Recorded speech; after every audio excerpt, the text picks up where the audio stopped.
All right, next contest. It is going to be the Michigan State Spartans squaring off against Maryland. 12 p.m. Eastern start time. The Maryland Terrapins are minus 5.5, totals 54 and a hook. Maryland's on a 2-game winning streak, 2-0 against the number in those contests. The Terps are scoring 28 points a game on this season, and they're gaining over 420 yards offensively per game. Talia Tungavailoa has thrown for nearly 780 pass yards along with 6 touchdowns. Wideout Dante Demas also has 17 grabs for 228 and a couple of scores. And of course, can't forget about wide receiver Rakeem Jarrett, who also has a dozen catches for 213 and a couple of scores himself. Jarrett's averaging 18 yards per catch. Meanwhile, the bruising senior running back Jake Funk, he's gained 336 rushing yards in just 3 games, along with a pair of touchdowns. Jake is averaging 7.8 yards a carry, along with 112 yards per game. Now, Maryland has successfully covered the point spread in 8 out of their last 11 home games. Now, they're taking on a Michigan State team who just lost their 3rd game of the season already. That was a 24-0 shutout loss to Indiana.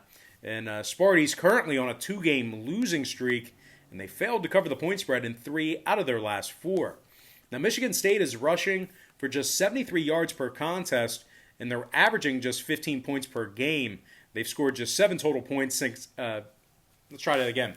They scored just 7 total points since October 31st, and they've actually played 2 games since that date, by the way.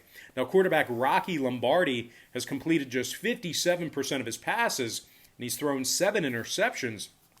Meanwhile, Sparty's leading rusher, Jordan Simmons, is gaining just 36 yards a game on the ground. But it's not just the offense that's been bad for Michigan State. Defensively, they're allowing 34 points a game and nearly 150 yards a game on the ground. Now, this Michigan State pass rush is averaging less than 1.3 sacks per game as well.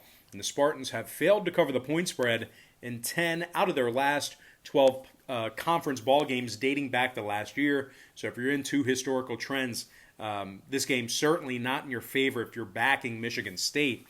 Now, total-wise, 2 out of Michigan State's last 4 ball games got over the posted number. Meanwhile, Maryland saw their 3rd contest of the season against Minnesota fly nearly 30 points above the line themselves. I'm going to go ahead and lean toward the Maryland Terrapins minus 5.5 and the over 54 and a hook in that game. All right, next matchup, it is going to be a 3:30 p.m. Eastern start time. It is Iowa-Penn State. And once again, that's a 3:30 p.m. Eastern kickoff in Happy Valley. Now, the Hawkeyes are minus 2 on the road. Totals 47 and a hook. The Hawkeyes